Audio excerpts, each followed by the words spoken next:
ભૂમિ ચા લાવી તો. એક 2 મિનિટ ખમણ હમણાં હું ચા બનાવી દઉં. છોકરાને તૈયાર કરતી હતી ને એટલે થોડીક વાર લાગી. તે હજી મારી માટે ચા નથી બનાવી. અત્યારે લગીને તું કરતી હતી શું? જા મારી માટે પાણી ભરતાય, હું ઓફિસે જઈને ચા પી લે. લેતા આવું.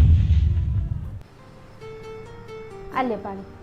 એક 2 મિનિટ ખમી જાવ ને હમણાં ચા બનાવી દઉં. નહીં વાર લાગે. તું પી લેજે ચા, મારે ચા નથી પીવી, મારે થાય છે મોડું.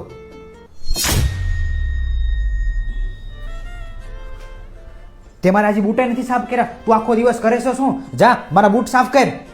હું હમણાં તમારા બૂટ સાફ કરી દઉં. આજે મારે બહુ મોડું થઈ ગયું છે. 2 જ મિનિટ. ચલો ઝડપ રાખજે પાછી, મારે મોડું થાય છે. હા હા ફટાફટ.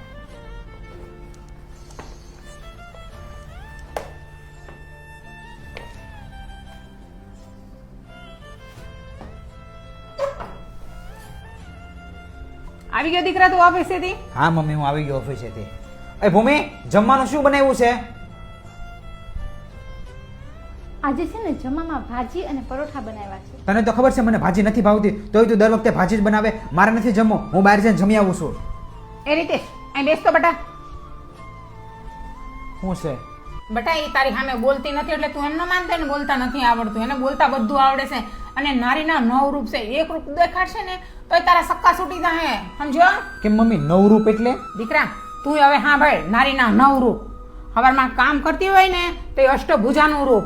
છોકરાઓને લેસન કરાવવા બેહે ને તો એ મા સરસ્વતીનું રૂપ.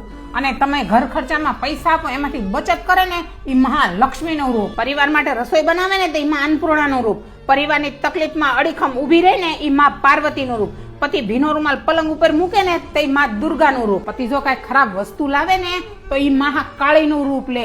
અને એના પિયર વિશે જો કાંઈ તમે આડું બોલો ને તો માં અંબાનું રૂપ ધારણ કરે. અને પતિ જો બીજી સ્ત્રીના વખાણ કરે ને તો એ રણચંડીનું રૂપ ધારણ કરે. તારે જોવે છે કે રૂપ? તારો પાવર હવે બહુ વધતો જાય છે. સાનો મનો ભાજીને પરોઠા બનાવે ને ખાઈ લેજે. નખરા ન જોવે મારે જરાય. મમ્મી મારે એકેય રૂપ નથી જોવા, હું ભાજીના પરોઠા ખાઈ લઈશ. એ ભૂમિ ભાજીના પરોઠા લાવી ફટાફટ. એ આવું. તમે છે ને હાથ પગ ધોઈ લે ને ત્યાં ફટાફટ ગરમા ગરમ ભાજી અને પરોઠા આપી દઉં. અમારા નવા વિડીયો જોવા માટે અમારા પેજને ફોલો કરો.